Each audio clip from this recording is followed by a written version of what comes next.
Bonjour à tous. Petite introduction à cette vidéo numéro 59 pour vous donner deux informations. La première, c'est sur le contenu de cette vidéo. Hervé Carrès, qui est un praticien de l'art opératif et pas un théoricien, il le revendique d'ailleurs, va nous expliquer et continuer à nous expliquer la façon dont cela se passe dans cette guerre. Qu'est-ce que c'est qu'une guerre? Comment fonctionnent les systèmes de commandement? Le tout étant appliqué au conflit russo-ukrainien. Ça, c'est la première information. La deuxième est relative au fait que nous ne parlerons pas aujourd'hui de ce qui se passe au Moyen-Orient. Je crois qu'il est indispensable de laisser un peu retomber l'émotion et la passion. Il suffit de consulter les réseaux français pour voir à quel point tout ceci est terriblement passionnel.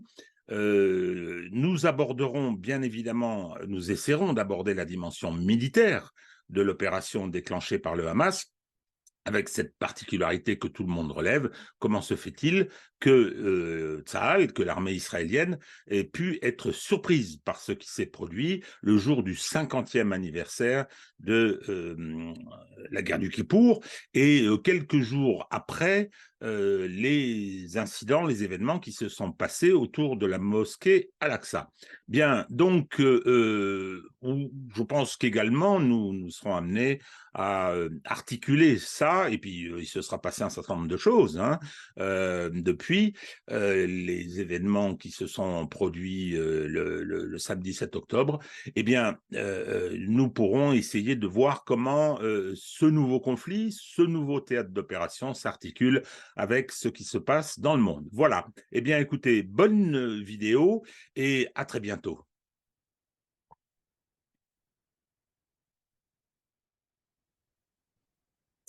Bonjour Hervé, bonjour à tous. Donc, vidéo numéro 59, faut pas que je me trompe dans les numéros. Nous allons reprendre l'analyse de ce qui se passe en Ukraine. C'est bien la dimension militaire que traite toujours brillamment notre ami Hervé Carrès. Alors, dont je précise qu'il a été invité sur différents médias. Je vous invite à aller l'écouter, c'est toujours important et intéressant. Je pense que je vais d'ailleurs, ces vidéos, je vais les mettre également sur le site de Vue du Droit. Mon cher Hervé, à toi la parole. Alors attends, il faut que je te donne la faculté de partage d'écran. C'est fait. Allons-y. Donc bonjour à tous, donc une actualité géopolitique chargée, et puis, donc on va la traiter bien sûr, très rapidement. Après on parlera bien sûr des différents fronts, le front maritime et le front terrestre. On fera bien sûr en fin de parcours de la vidéo, on abordera le sujet de l'information dans les médias, de la manière dont le conflit est traité dans les médias. Mais avant cela, dans la lignée de cette petite introduction à l'art opératif, pardon, et de la manière dont fonctionnent les états-majors. Alors moi, je connais bien les états-majors otaniens et français, mais il faut imaginer que de l'autre côté, de toute façon, à quelques différences quasiment imperceptibles, les modes de fonctionnement sont quasiment les mêmes. Je vous montrerai comment, de manière très simple, un état-major fonctionne, comment il est organisé et quels sont les outils, les méthodes qu'il utilise, toujours à partir des centres de gravité, parce que les centres de gravité, au plan stratégique, au plan opératif et même parfois au plan tactique, même si on est dans une situation différente, c'est un élément fondamental. Et si on se trompe de centre de gravité, eh bien, il est fort possible que tout ce que l'on fait après, eh bien, ça ne corresponde pas à, enfin, on n'atteindra pas les objectifs que l'on compte atteindre. Voilà. Ah oui, et puis ce que je voulais vous dire, bon, j'ai recommencé mon activité puisque là, c'est la rentrée de conseil en gestion et communication de crise et en fait, les méthodes que j'utilise, alors en fonction du temps que je peux y consacrer, sont celles que j'utilise en fait dans mon activité professionnelle. C'est des méthodes d'analyse, ensuite de construction d'hypothèses et surtout en sortant de l'idéologie et de ses opinions propres, hein, puisque c'est la meilleure manière de ne pas chercher à comprendre ce qui se passe. Voilà, donc je vais partager mon écran. Faut pas que je me trompe de diapo puisque je suis en appui en ce moment. Ça serait Voilà, nous y sommes. Parfait. Attends. Ok. Alors, diaporama.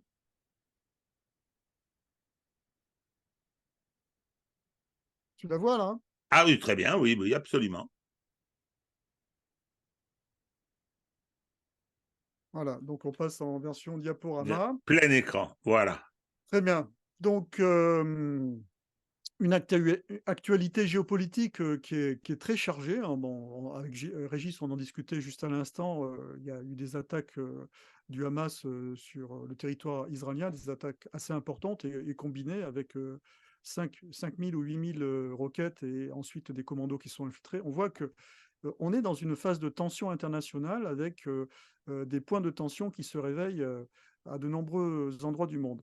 Mais pour ce qui concerne les points de tension que l'on pourrait mettre en relation avec ce conflit ukrainien, il y a bien sûr les tensions sur la zone du Kosovo, hein, sur le territoire du Kosovo. Alors je rappelle que le Kosovo, c'est un territoire qui, sur le plan du droit international, est toujours un territoire serbe, qu'il a été partiellement reconnu par certains pays, notamment des pays de l'Union européenne, 22 sur 27. Mais je rappelle que, par exemple, l'Espagne n'a pas reconnu le Kosovo comme entité souveraine et qu'il y a toujours cette tension entre cette entité kosovare et la République serbe qui considère que ce territoire fait partie intégrante de la nation serbe. Alors, il y a bien sûr eu lorsque, à l'issue du conflit de 1999, de nombreux déplacements de populations serbes, mais il reste toujours des Serbes sur le territoire qui sont avant tout concentrés au nord du territoire, avec ensuite certaines poches que l'on trouve également sur le territoire. Alors, quid de l'avenir de ce territoire? Ça paraît assez compliqué dans la mesure où je ne pense pas que la Serbie va reconnaître l'indépendance de ce territoire pour des raisons de politique intérieure. L'OTAN est toujours très présente sur le territoire avec la KFOR et ses 4500 soldats. À l'occasion des dernières tensions qui ont commencé le 24 septembre avec la mort d'un policier kosovar qui était consécutif également au fait que les Serbes avaient refusé de participer aux élections municipales sur le territoire. Il y a une montée des tensions entre le Kosovo et la Serbie avec des positionnements de troupes serbes à la frontière du Kosovo. Donc un point de tension à suivre qui pourrait se réveiller dans les semaines ou les mois à venir. Ensuite, pour revenir sur l'actualité géopolitique, bien sûr, l'évacuation par la majorité de la population arménienne du territoire du Haut-Karabakh est un fait majeur de ces dernières semaines, avec des annonces de l'Azerbaïdjan qui pourraient être a priori rassurantes, puisque le président azerbaïdjanais Aliyev a annoncé qu'il cherchait à trouver un accord entre l'Arménie et la Serbie. Mais on ne peut être que dubitatif lorsque l'on sait qu'il y a différents acteurs qui sont en jeu dans ce conflit. On l'avait dit lors de la vidéo précédente, la Russie qui, depuis la reconnaissance en 2018 par le premier ministre actuel de l'Arménie de la souveraineté de l'Azerbaïdjan sur le Haut-Karabakh, a une position quand même en retrait, dans la mesure où elle ne peut pas se positionner de manière plus royaliste que le roi, et surtout parce que l'Azerbaïdjan participe de facto au contournement des sanctions. Alors vous voyez tout le paradoxe de cette situation où l'Union européenne a signé des accords d'achat de gaz avec l'Azerbaïdjan, sachant que l'Azerbaïdjan n'est pas en mesure de satisfaire toutes les demandes de l'Union européenne du fait de sa production nationale de gaz, mais pour satisfaire les demandes de l'Union européenne, eh bien, il va racheter du gaz russe qu'il va revendre aux Européens. C'est toute l'histoire de l'hypocrisie et de l'absurdité des sanctions. Donc, les Européens vont se retrouver à utiliser du gaz russe qu'ils paieront plus cher que celui qui passait historiquement par les gazoducs qui traversent l'Europe de l'Est. Il continue à passer encore, mais avec des pressions minimales, et surtout par le gazoduc Nord Stream 1 qui a été saboté en 2022. Alors, dans les acteurs qui sont impliqués dans ce conflit, au-delà de la Russie, il y a bien sûr la Turquie, qui, d'une certaine manière, cherche à avoir une continuité ethnique entre son territoire et puis des territoires qu'elle considère comme des territoires turcs sur le plan ethnique. Donc, une position qui est très clairement pan-turquiste. Et également l'Iran qui, étonnamment, c'est là où on voit que la géopolitique prend toujours le pas sur les idéologies, est un allié euh, assez proche de l'Arménie. Et l'Iran a d'ailleurs fourni des drones kamikazes à l'Arménie. Vous voyez tout le paradoxe des positionnements géopolitiques, hein. Hein, la Russie qui est dans une situation d'équilibre parce qu'elle est toujours présente militairement sur l'Arménie, parce qu'elle veut également poursuivre le contournement des sanctions via l'Azerbaïdjan. Les Américains qui y voient une opportunité de déstabiliser un allié historiquement proche de la Russie, hein, et en se retrouvant également positionné sur l'ex-étranger proche de la Russie, tel qu'il était défini à l'époque soviétique, et donc avec des manœuvres qui ont été conduites entre l'armée arménienne et puis les États-Unis en 2023. Alors, la base russe qui se trouve en Arménie, c'est quand même une base qui est assez importante, hein, avec des avions et puis euh, environ 3000 militaires, il me semble. Je ne suis pas sûr des chiffres, mais en tout cas, c'est une base qui est assez importante, hein, l'équivalent d'une brigade ou d'un régiment, c'est la même taille de toute façon, de fusils motorisés, et puis une partie aérienne avec des avions de chasse et puis des avions de combat. Oui, voilà, c'est 18 avions de chasse, c'est marqué, mais je ne sais pas si les chiffres sont à jour.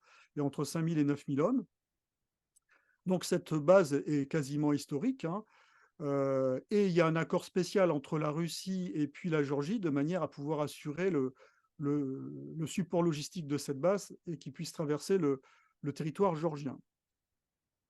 Et bien sûr, sur ce conflit-là, un élément majeur, c'est la géopolitique du gaz, avec l'Azerbaïdjan, qui est un producteur de gaz, mais qui surtout, comme je l'ai dit, permet l'exportation du gaz russe de manière masquée, et cette nécessité pour l'Europe de récupérer une manne de gaz qui a disparu avec les sanctions. D'où la visite d'Ursula von der Leyen le 18 juillet 2022 pour accréditer de, de la fourniture de gaz par l'Azerbaïdjan à l'Union européenne, et surtout cette géopolitique du gaz qui permet d'être vue et analysée avec un spectre beaucoup plus large. Alors là, vous avez une vision globalement de tous les gazoducs qui se sont positionnés en Europe et en Eurasie, sur la partie notamment turque et azerbaïdjanaise.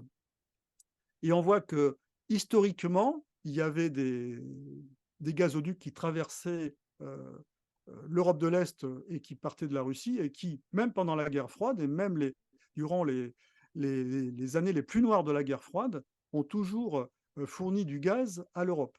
Alors, ce sont les gazoducs qui traversent l'Ukraine, et celui qui est toujours d'ailleurs en fonctionnement, hein, et celui qui traverse également la Biélorussie et qui passe ensuite par la Pologne. Et vous comprenez bien pourquoi ce projet de Nord Stream 1 et de Nord Stream 2 était une vraie attaque vis-à-vis des subsides que touchent la Pologne et l'Ukraine avec le passage du gaz russe. Et ce qui permettait, bien sûr, aux Allemands d'acheter un gaz moins cher et de devenir un hub gazier pour eux, à nouveau, le fournir aux autres pays européens qui sont demandeurs de gaz. Alors évidemment, il y a également les gazoducs qui arrivent du nord de l'Europe, notamment la Norvège.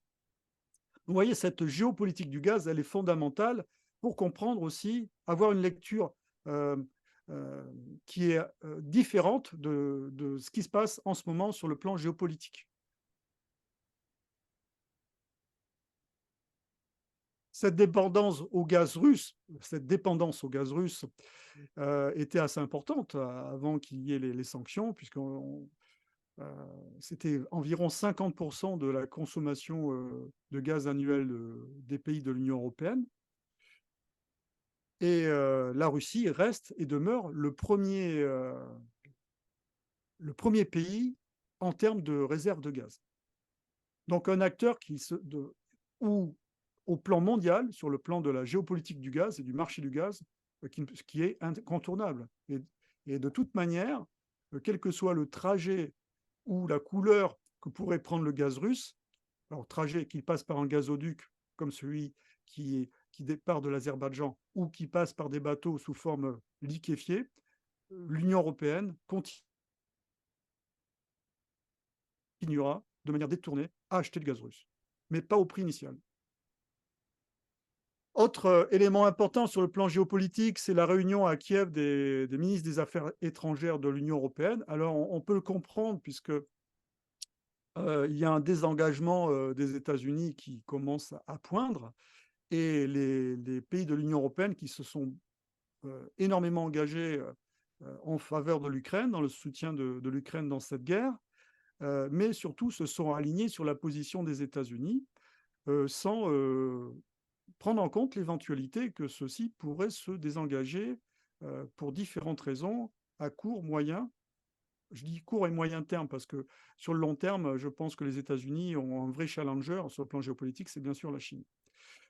Donc une réunion qui peut paraître surprenante, mais qui en tous les cas confirme l'appui et l'alignement des Européens sur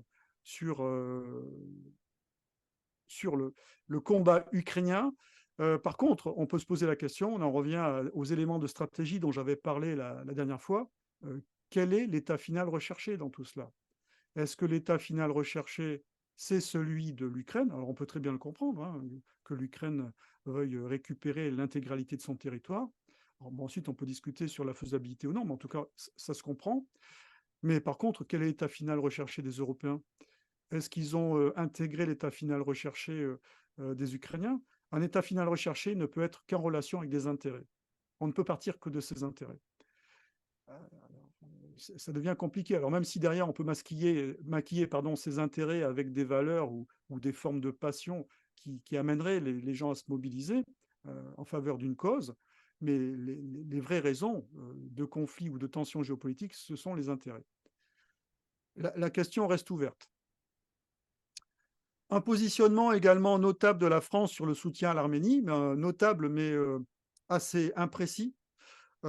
Quid derrière les annonces de la ministre des Affaires étrangères, sachant que nous avons déjà des difficultés à assurer le soutien militaire de l'Ukraine sur le plan des matériels et sur le plan des munitions. Je ne vois pas comment la France pourrait s'engager militairement sur ce territoire, sachant que quand même la Russie est quand même très présente, on l'a vu tout à l'heure avec la base 102, et que les Américains ont tenté une avancée sur ce territoire. Donc, j'en reviens toujours à ces notions de stratégie qui sont importantes. C'est quels sont les intérêts européens dans le conflit en Ukraine? À partir de là, quel est l'état final recherché? Quel est l'objectif poursuivi par les Européens dans ce conflit en termes d'intérêt pour ce qui les concerne? Et on voit que c'est très difficile d'y répondre. Enfin, pour ma part, j'ai du mal à y répondre. Autant je comprends l'état final recherché des Russes, des États-Unis et des Ukrainiens, en termes d'intérêt d'ailleurs, autant je ne comprends. Bon, c'est une question d'ailleurs qui n'est jamais posée, étonnamment par les journalistes ou responsables politiques, que ce soit les responsables politiques ou européens. En tous les cas, la question reste ouverte. Alors, je voudrais faire une petite observation à ce stade concernant le poids géostratégique de l'Union européenne et le poids géostratégique de notre malheureux pays, la France. Il y a deux petits symptômes. Il y a un responsable des affaires extérieures pour l'Union européenne qui s'appelle Joseph Borrell, qui est absolument nul, hein, qui passe son temps à dire des âneries. Et là, il en a ressorti une assez impressionnante. Alors, ce n'était pas officiellement, hein, dans une réunion officielle, mais devant des journalistes, il a dit « Même si les États-Unis arrêtent, nous, on continuera à financer et à armer l'Ukraine. » Bravo, ça, c'est effectivement quelque chose de très intelligent. Et puis, il y a cette pauvre Madame Colonna. hein. Donc, Madame Colonna, qui passe son temps à prendre des initiatives qui, à mon avis, lui sont dictées par l'Élysée. On l'a vu, je vais juste parler de l'initiative qu'elle a prise plutôt que de déplorer l'ovation et le triomphe romain fait au SS ukrainien au Parlement canadien. Elle s'est précipitée à Kiev pour aller sur le mémorial de Babillard en empruntant bien évidemment l'avenue Bandera, Bandera dont les hommes organisaient et pour le compte des Allemands le massacre, elle s'est contentée de ça. Ça témoigne d'un niveau politique et d'une intelligence politique véritablement très faible. Et je dirais que le fait d'avoir des mauvais à la tête des affaires étrangères de l'Union et de la France, c'est quand même le signe d'une, comment dire, d'une très faible influence, si on n'est même pas capable de mettre des gens d'une certaine envergure. Je pense par exemple à Claude Chesson, hein, qui était le ministre des Affaires étrangères que François Mitterrand avait installé au Quai d'Orsay en 1981, pour ne prendre que cet exemple. Hein. Mais vraiment, la faiblesse de niveau de ces gens est le symptôme de l'impuissance des institutions qu'ils représentent. Oui, d'ailleurs, ça correspond tout à fait à l'analyse d'Emmanuel Todd, hein, sur les élites actuelles occidentales, enfin occidentales surtout européennes, hein, dont il note l'immaturité, hein, et parfois la puérilité. Hein. Donc là-dessus, je pense qu'il a une analyse qui est assez pertinente. Jacques Beau aussi a la même analyse. Alors, il n'a pas la même portée comme sociologue, c'est plutôt un stratégiste, Jacques Beau, mais il a cette même analyse.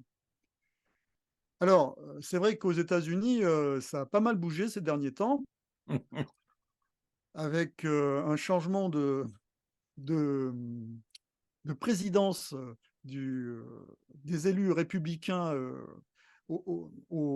à la Chambre des représentants, ce qui ne va pas être sans conséquence sur, bien sûr, l'aide financière à l'Ukraine et notamment le package, je parle comme les Américains maintenant, le paquet d'aide qui était prévu d'être voté par le Congrès américain. Alors, une aide américaine qui est quand même assez importante, hein, depuis le départ, et puis le futur paquet était prévu quand même sur un montant de 24 milliards de dollars. Alors, l'ancien speaker Kevin McCarthy, qui s'est retrouvé renversé la semaine dernière par une alliance étonnante des opposants républicains avec les démocrates, c'est un fait historique d'ailleurs aux États-Unis. Il avait quand même une réflexion qui était pertinente et qui rejoint celle que l'on a. Hein. Ce que fait la Russie est mal, mais je pense que quoi que nous fassions, il faut que nous définissions ce qu'une victoire veut dire et ce que le plan doit être. En fait, ce qu'une victoire veut dire, c'est tout à fait l'état final recherché. Hein. Quel est l'état final recherché, même aux États-Unis, hein, vis-à-vis de ce conflit? Et c'est là où on en arrive à ces notions de stratégie et de centre de gravité dont j'avais abordé les notions lors de la vidéo précédente. Alors, on va être clair. Je sais qu'il y a des tenants de l'art opératif russe qui regardent ces vidéos, Svetchin, et ainsi de suite. Le but, c'est pas de faire une exégèse de l'art opératif russe. Hein. Et qui souvent, d'ailleurs, quand on le lit et qu'on lit les traductions de Svetchin, on est presque dans des réflexions parfois même philosophiques. Hein. C'est un peu comme de la guerre de Clausewitz, on est quasiment dans la philosophie de la guerre. Moi, je suis un esprit simple et j'aime bien les choses pratiques. Et comme je vous ai dit en début de vidéo, en fait, ce que je vous montre, ce que je montre dans les vidéos, j'utilise les mêmes méthodologies que dans mon travail de conseil en gestion et communication de crise. Mais lorsqu'on parle de stratégie, ben, il faut toujours parler de praxis et de pratique. Hein, et comment ça fonctionne et comment on peut, à partir d'une réflexion stratégique, la rendre opératoire sur le terrain ou sur les adversaires que l'on a identifiés. Les centres de gravité que je vous ai présentés la semaine dernière, bon, j'ai fait ça très très rapidement, hein, en 5 minutes, hein, comme ça. Je n'ai pas cherché à faire la distinction entre les centres de gravité de niveau stratégique ou de niveau opératif. En tout cas, il est clair qu'il y a deux centres de stratégie qui se dégagent très clairement ces derniers temps, c'est côté ukrainien, des effectifs mobilisés et mobilisables. Alors j'ai mis un signe de danger en noir parce que je pense que c'est un centre de gravité qui est très, très amenuisé ces derniers temps. Et ensuite, du côté de la Russie, la souveraineté sur la Crimée. Et puis, j'aurais pu rajouter également un deuxième centre de gravité, la maîtrise de la mer Noire, qui n'est pas fragilisée, mais qui est attaquée. Alors, la souveraineté sur la Crimée, c'est une gravité qui est quand même centrale hein, sur le plan symbolique et politique pour la Russie. Et ces derniers temps, il y a un vrai coup de pression des Ukrainiens sur ce centre de gravité et l'intelligence stratégique dont ils font preuve, c'est que ça leur permet de faire un coup de pression sur ce centre de gravité, alors bien sûr avec une aide en renseignement de la part de l'OTAN, mais en évitant d'engager leur centre de gravité qui est très très amenuisé et fragilisé, c'est-à-dire leurs effectifs mobilisés et mobilisables. Puisque pour agir sur ce centre de gravité, ils utilisent soit des forces spéciales, donc des petits effectifs très très sélectionnés, soit des drones aériens et des missiles pour faire des frappes dans la profondeur, dont des moyens d'ailleurs qui ont été fournis par les Occidentaux, comme les Scalp et les Storm Shadow, ou les drones navals qui permettent de frapper des éléments de la flotte de la mer Noire qui sont dans les ports, notamment le port de Sébastopol. Donc, vous voyez, c'est sur le plan. Alors, je ne sais pas combien de temps ça peut durer, parce que bien sûr, il faut que les moyens disponibles soient toujours présents, notamment les missiles de croisière occidentaux comme les Scalp et les Storm Shadow, dont je pense que le nombre fourni est quand même limité. Mais en tous les cas, sur le plan stratégique, c'est finement joué. Alors, comment fonctionne un état-major? Alors, je vais vous montrer comment est organisé et fonctionne un état-major. Pour que vous compreniez bien, quand même, ce sont des structures qui ont des rythmes de fonctionnement autour de points de situation qui ont lieu de manière cyclique dans la journée ou en fonction des événements. Et là, vous voyez par exemple sur la photo un point de situation. Et à l'issue de ce point de situation, hein, le commandant de la force, qu'il soit du niveau stratégique, opératif ou au niveau tactique, va prendre une décision qui va être mise en œuvre après, qui va être traduite en ordre. Les points de situation se font bien sûr par rapport à un plan d'opération ou en amont lors de la planification, lorsqu'on prépare un plan d'opération. Et ces états-majors, globalement, on trouvera la même chose chez les Russes. Il y a bien sûr un commandant de force, en général un commandant de force adjoint, un chef d'état-major et parfois des chefs d'état-major adjoints. Ensuite, il y a différentes cellules dans ces états-majors. Il y a une cellule qui s'occupe des effectifs. Et vous imaginez bien que cette cellule-là, dans un état-major ukrainien en ce moment, elle doit être assez sous tension. Une deuxième cellule qui s'occupe du renseignement, donc acquérir le renseignement sur l'ennemi. Une troisième cellule, le J3, qui s'occupe de la conduite des opérations. Une quatrième cellule qui s'occupe, le J4, qui s'occupe de la logistique. Alors ça c'est l'organisation d'un état-major otanien avec les J. Le J5, c'est la planification et politique. On va dire la planification.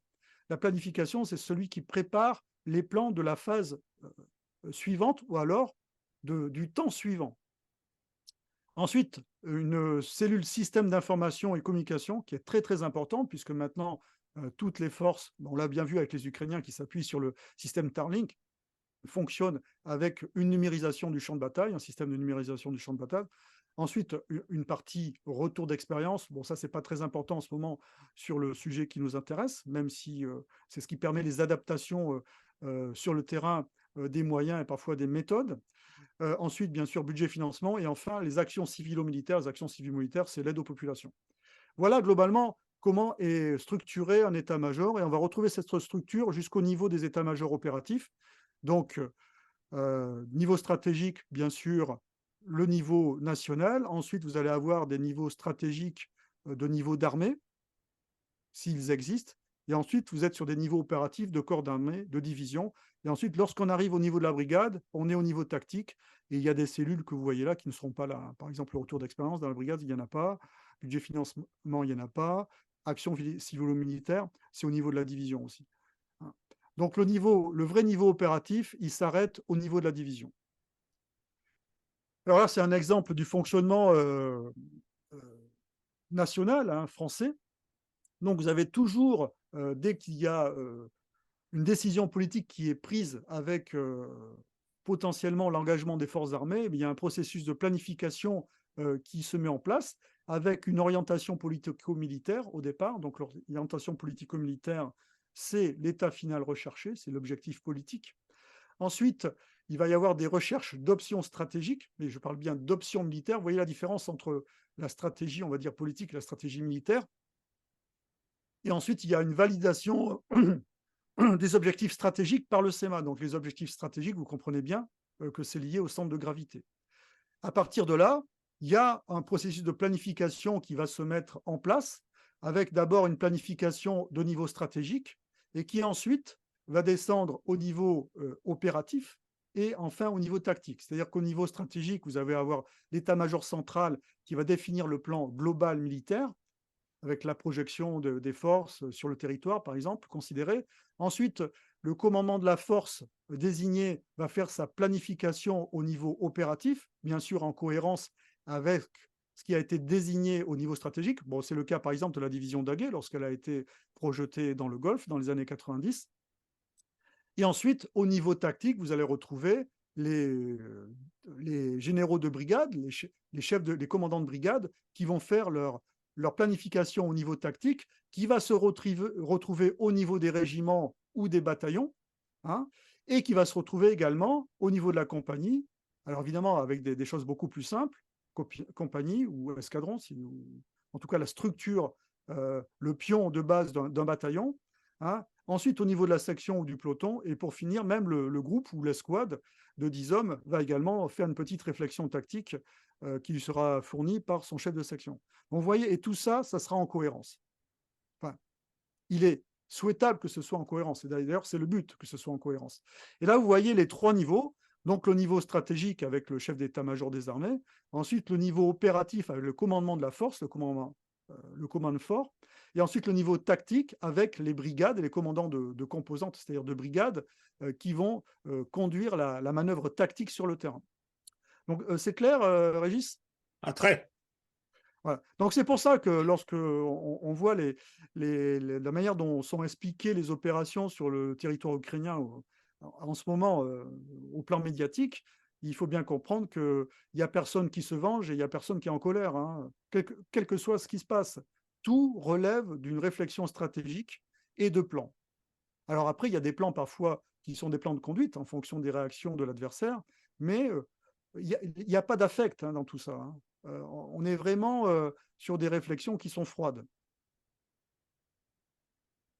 Alors, au plan tactique, eh bien, vous allez vous retrouver avec des méthodes qui sont bien sûr beaucoup plus simples, des méthodes de réflexion qui sont beaucoup plus simples qu'au niveau stratégique ou au niveau opératif, parce que lorsqu'on est au niveau stratégique et au niveau opératif, le primat, c'est les centres de gravité et les lignes d'opération. Il y a bien sûr des contingences terrain, mais elles sont moins marquées, alors que dès qu'on arrive au niveau tactique, les contingences terrain deviennent beaucoup plus importantes. Parce que c'est le niveau de conduite de la bataille. Au-delà, au-dessus, stratégique et opératif, on est sur la conduite des opérations de manière très schématique. Donc là, on est sur le niveau de conduite de la bataille. Donc, les impératifs et les contraintes du terrain vont devenir très, très importantes. Et donc, les méthodes, souvent, sont un petit peu différentes, hein, ou plus simples que celles utilisées au niveau stratégique et au niveau opératif. En tous les cas, il y a également un processus de planification et un processus de conduite des opérations à partir de points de situation. Et ces méthodes permettent de conduire les opérations et de réagir en cas d'action adverse qui viendrait contrer les opérations qui sont en train d'être conduites. Et chaque fois, vous allez avoir des points de situation. En fait, une manœuvre militaire, juste au niveau de la brigade, au niveau du bataillon, ça ne se fait jamais de manière instantanée. L'instantanéité que l'on voit dans les vidéos qui sont montrées souvent sur les plateaux télé, c'est l'instantanéité des petits échelons tactiques, du niveau du groupe, du niveau de la section, voire de la compagnie. Mais au-dessus, au niveau de bataillon, il y a toujours une latence parce qu'il y a une réflexion par rapport à ce qui se passe. C'est clair ce que je dis, Régis? C'est très clair et c'est indispensable, mais je vais en dire un petit mot quand tu auras Vas-y, terminé cette phase. Vas-y, vas-y, poursuis. vas-y. Non, non, non, dire... non. Ben, Ok. si, alors je vais le dire maintenant, hein. le nom de mon blog, le nom de la chaîne, c'est Vue du droit. Pourquoi ça porte ce nom-là? C'est parce que je considère que lorsqu'on intervient, lorsqu'on s'exprime sur des éléments du réel, on le fait à partir d'une compétence, à partir d'un savoir, à partir d'une expérience. C'est ce qu'on va appeler le lieu d'énonciation.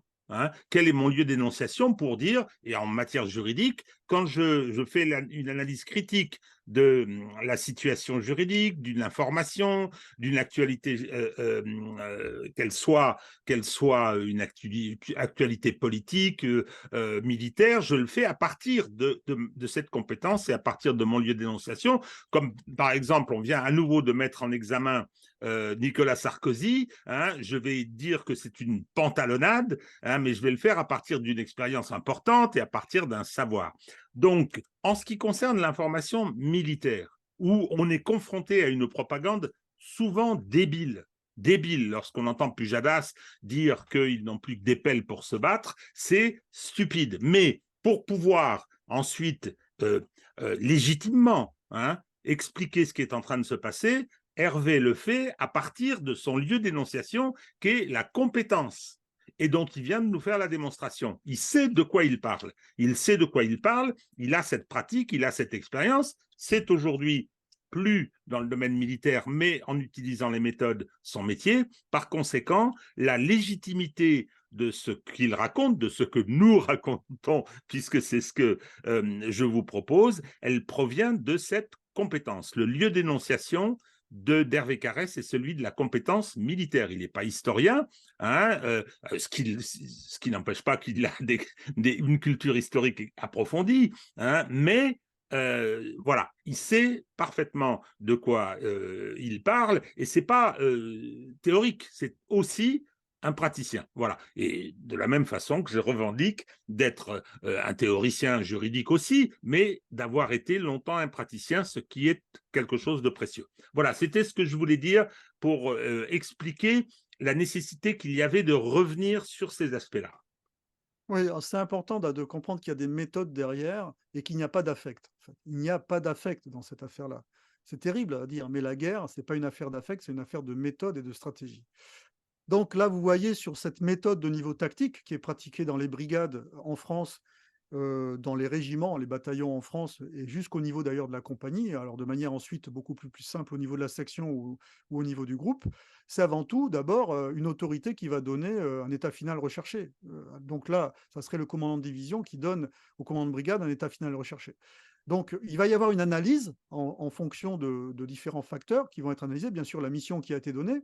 Ensuite, le contexte, le cadre général de l'action, tout simplement. Hein, une évaluation très, très rapide de l'ennemi, de l'adversaire et puis des potentiels soutiens. Et bien sûr, cette donnée fondamentale qui est le rapport de force. Hein. Le rapport, vous entendez souvent parler de rapport par les experts militaires sur les plateaux ou ailleurs, c'est une donnée fondamentale. Hein. C'est les moyens, les effectifs qui vont s'affronter, hein, avec bien sûr des montées en puissance dans le temps ou sur le terrain, suivant comment est vu l'ennemi, comment on l'imagine. Et pour l'imaginer, il faut avoir du renseignement d'ailleurs. Ensuite, à partir de là, il y a une phase de décision, qui est la phase de synthèse, où va être définir quelque chose qui est fondamental à comprendre, c'est l'effet majeur. L'effet majeur, c'est la condition qui va faire que la mission qui a été donnée va être réalisée. Et cet effet majeur, il va être confronté, bien sûr, aux modes d'action amis qui vont être inventés pour le réaliser, imaginés pour le réaliser, et aux modes d'action ennemis, on voit ça, c'est marqué dans confrontation MAME, qui vont permettre de le challenger, entre guillemets. Hein, et ensuite d'aller vers un mode d'action ami, hein, qui est le mode d'action préférentiel.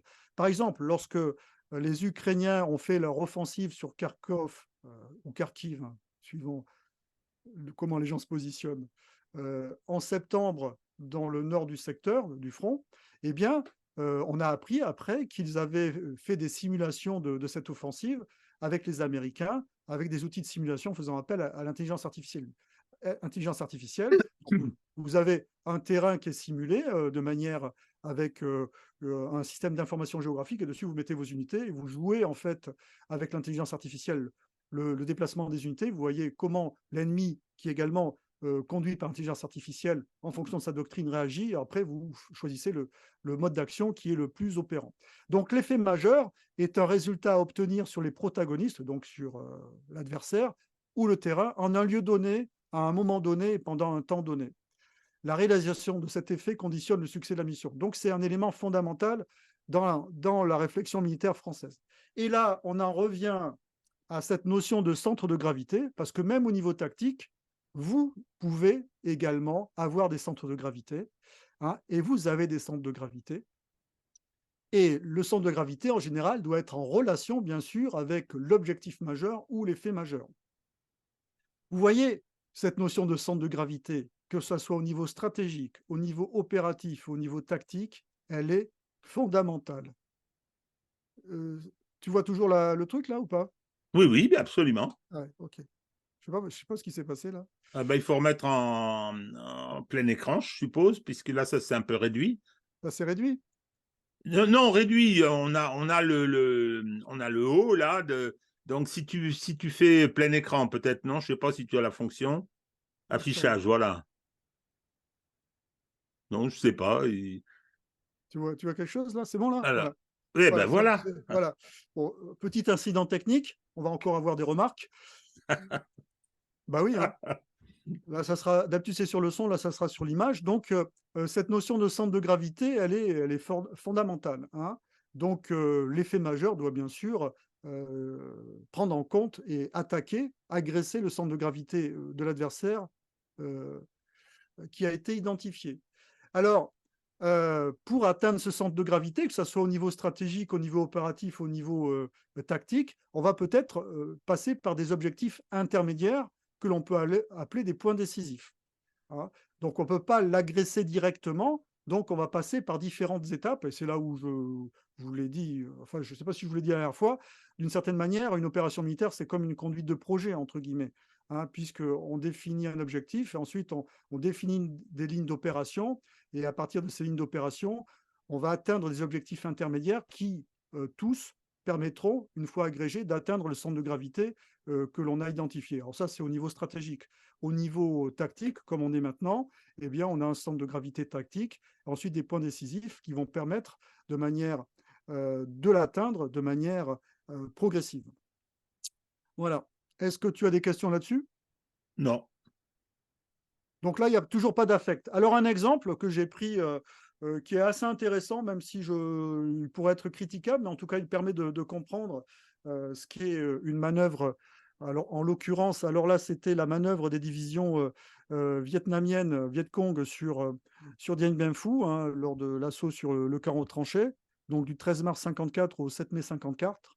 Alors, évidemment, le centre de gravité du camp retranché, sur le plan tactique et opératif, parce qu'on est sur un camp retranché de portée opérative, voire même stratégique, quand on voit la mission qui lui avait été donnée. En tous les cas, le centre de gravité du camp retranché, c'est la piste d'aviation. Et à partir du moment où la piste d'aviation fonctionnait, les Français pouvaient considérer que le camp retranché pouvait tenir.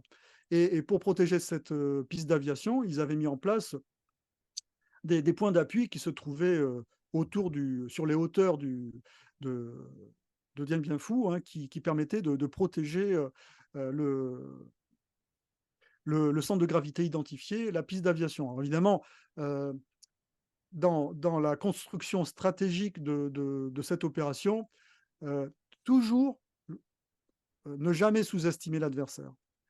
Les stratèges de l'opération n'avaient pas imaginé que le Viet Cong, enfin les divisions vietnamiennes, de l'armée populaire vietnamienne, auraient la capacité à amener de l'artillerie sur Sur les les collines sommets. qui environnaient le camp aux tranchées, et notamment de l'artillerie également antiaérienne. Donc ça, c'était une erreur d'appréciation qui a été fatale au camp aux tranchées. Bon, après, je vais pas raconter l'histoire du camp aux tranchées, mais vous voyez que très rapidement, il ne faut jamais sous-estimer l'adversaire. Et c'est d'ailleurs, je pense, sous-estimer et dénigrer l'adversaire. C'est souvent la cause des plus grandes défaites ou des situations les plus périlleuses auxquelles on peut être confronté. En tous les cas, si on résume en termes de points décisifs vis-à-vis du centre de gravité qui est la piste d'aviation, eh bien on voit que les Vietnamiens ont attaqué les points décisifs de manière séquentielle jusqu'à, évidemment, atteindre la piste d'aviation. Donc ça, c'est un exemple de raisonnement, sachant que très rapidement, grâce à l'artillerie, ils ont quand même pu neutraliser la piste d'aviation. Bon, voilà un exemple de centre de gravité et de point décisif qui est très bien, je trouve, il est très parlant. Alors, je vous ai parlé de rapport des forces et vous avez remarqué qu'à l'issue de la, l'offensive dont je parlais des Ukrainiens sur Kharkiv et avant que les Russes aient fait leur traversée rétrograde du Dniepr et que surtout ils aient fait leur mobilisation partielle, de nombreux experts militaires, à raison d'ailleurs, avaient fait des modélisations de courbes de montée en puissance ou de baisse de puissance du rapport des belligérants qui montraient que le rapport des Ukrainiens, à ce moment-là, le rapport était favorable aux Ukrainiens. Donc, ils avaient une opportunité, ce qu'on appelle les points de bascule ou d'inversion du rapport. Et c'est pour cela que je dis souvent que la traversée du rétrograde du Dniepr par les Russes, ensuite qui a été assortie bien sûr de la mobilisation partielle et du début de mise en place des défenses sur la trouée de Zaporizhzhia, c'est un des tournants de la guerre en fait, puisque c'est le moment où les Ukrainiens avaient un ascendant et qu'ils ont eu du mal à exploiter. Mais il n'y a pas que le rap fort dans cette affaire. Il y a également le rap feu, et là-dessus, le rapport des feux, hein, de l'artillerie notamment, essentiellement. Et on voit très bien que les Russes sont toujours prédominants dans ce rapport des feux d'artillerie, notamment dans la frange des 20-30 km. Ouais, ça, 20-30 km, 10-20 km, on va dire plutôt. 10-20 km. Au-delà, lorsqu'on est sur la frange des 20, 30 et 30-40 avec les pièces 52 calibres, les Ukrainiens ont un avantage technologique, mais qui est très très concentré dans la mesure où ce sont des pièces occidentales en faible nombre par rapport aux pièces russes et avec des munitions qui sont quand même comptées. Ensuite, il y a le rapport de la guerre hein, la guerre électronique, sur lequel les Russes ont un avantage qui est très marqué. Ensuite, le rapport sur mer, hein, le rapport de l'affrontement sur mer. Pour l'instant, les Russes ont quand même la suprématie hein, sur la mer Noire, même s'ils ont du mal à la mettre en œuvre du fait du harcèlement ukrainien, harcèlement qui se rapproche d'ailleurs de la guerre sous-marine que a conduit l'Allemagne face à la puissance maritime britannique pendant la Deuxième Guerre mondiale. Et ensuite, le rapport air, où là, bien sûr, il y a une suprématie marquée des Russes, mais les Ukrainiens qui, avec une force aérienne qui est très très amusée, arrivent à mener des opérations ponctuelles qui ont du sens. Hein. La protection, par exemple, des couloirs maritimes pour protéger certains bateaux céréaliers, puisqu'ils arrivent de temps en temps à exporter quand même un peu de céréales via des couloirs maritimes temporaires. Et bien sûr, l'utilisation des Sukhoi 24M pour lâcher les Storm Shadow, les scalps sur notamment la péninsule de Crimée. Alors, j'en reviens maintenant à notre affaire d'imaginer une manœuvre tactique hein, au niveau de la brigade, par exemple. Vous allez avoir le rapport des modes d'action amis et des modes d'action ennemis. Là, en bleu, sur le côté, là, à gauche, vous avez les modes d'action amis, MA, hein, mode d'action amis, MA1, MA2. Ce sont des exemples d'articulation des bataillons de la brigade face à un ennemi qui est en offensive. Donc là, vous avez la brigade qui est en défensive, l'ennemi qui est en offensive.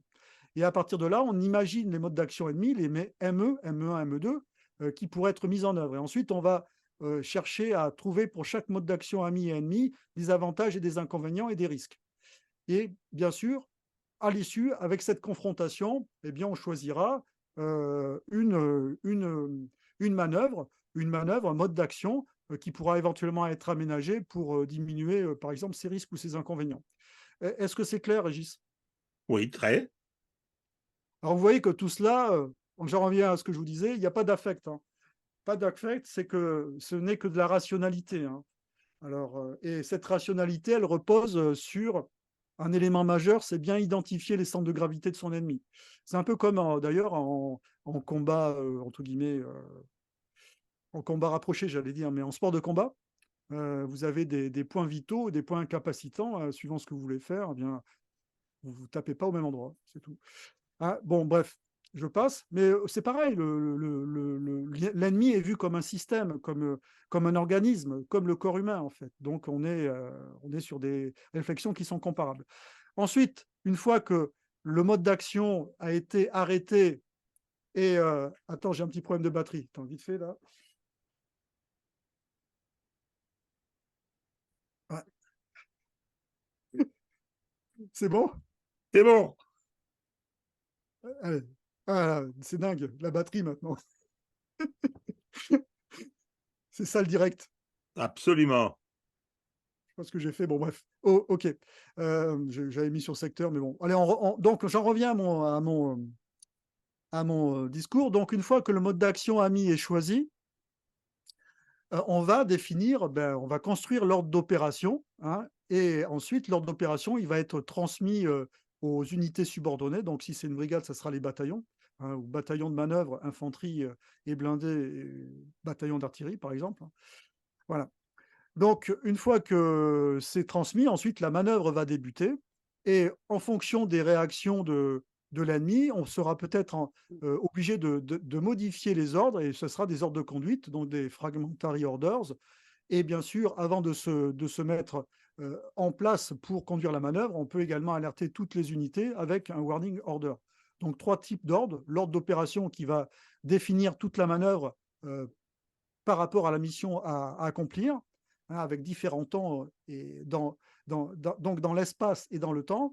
Ensuite, l'ordre d'alerte pour dire aux unités, attention, vous allez vous positionner à tels endroits en mesure de réaliser votre part de la mission dans le cadre de l'ordre d'opération qui a été transmis. Et ensuite, dès que la manœuvre commence, en fonction des réactions de l'adversaire, eh bien, il y aura des ordres de conduite. Est-ce que c'est clair? C'est très clair. Vous voyez que toujours, il n'y a aucune notion d'affect. L'affect, on va le retrouver en fait au niveau des troupes qui sont au contact, hein, qui sont confrontées à l'ennemi et puis directement aux effets du champ de bataille. C'est-à-dire les bataillons, les sections, les groupes de combat et les compagnies. L'affect, parce que c'est la peur, la haine, toutes ces choses-là. Donc voilà, alors ça c'est l'exemple d'un ordre de, alors, quand il y a l'ordre d'opération qui est donné, il y a une forme écrite et une forme dessinée. Et cette forme dessinée, qui est sous forme de calque, va venir se poser sur les cartes. Alors que ce soit des cartes physiques ou des cartes numériques, parce que ces ordres d'opération, maintenant, ils sont faits avec des systèmes d'information.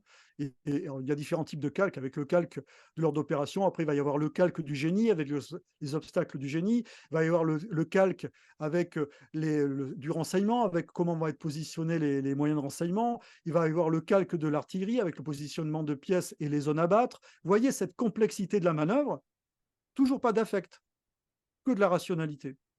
De la rationalité qui est contrainte souvent par le terrain, bien sûr, au niveau tactique, et parfois par le manque de renseignements, et bien sûr, parfois le leurrage également de l'adversaire. Et là, vous avez un autre exemple de manœuvre, hein. Donc là, on est sur une manœuvre du niveau brigade, puisque là, on voit que... Alors non, c'est un niveau division, puisque là, ce sont des brigades. Donc là, vous voyez les secteurs qui sont affectés à chaque unité, hein, et puis l'adversaire qui est en rouge. En général, les amis sont en bleu et l'adversaire est en rouge. Et là, c'est pareil, vous avez toutes les missions qui sont dessinées. Là, quand vous voyez garde, c'est flanc-garde. Très important, la flanc-garde, hein, puisqu'on parle sans arrêt de la poussée possible, en tout cas voulue des Ukrainiens vers Tokmak, mais si les Ukrainiens poussent vers Tokmak, eh bien, ils seront obligés de se flanc-garder, vous voyez, se flanc-garder de part et d'autre, hein, pour éviter justement les contre-attaques de flanc. Donc, vous voyez que tout cela, c'est très complexe, hein, et que ça demande une préparation en amont qui est importante. Et du temps, du temps. Est-ce que tu as une question? Non, j'aurai une observation quand tu auras terminé cette partie-là. Bah, j'ai terminé là, tu peux y aller. Ah bon. Donc, oui, ce que je voulais dire, je vais avoir deux références à des généraux allemands, hein, donc de ma part, c'est pas fréquent.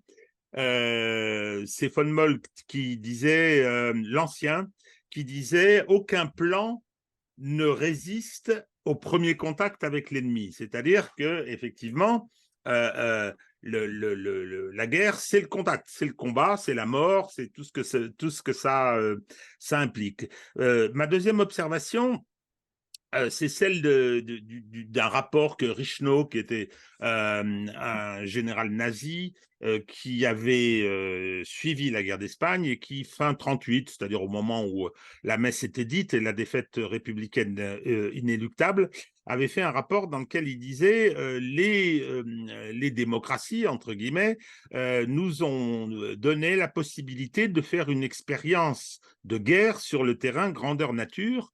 Et ça, ce sera quelque chose de très précieux. Il avait raison.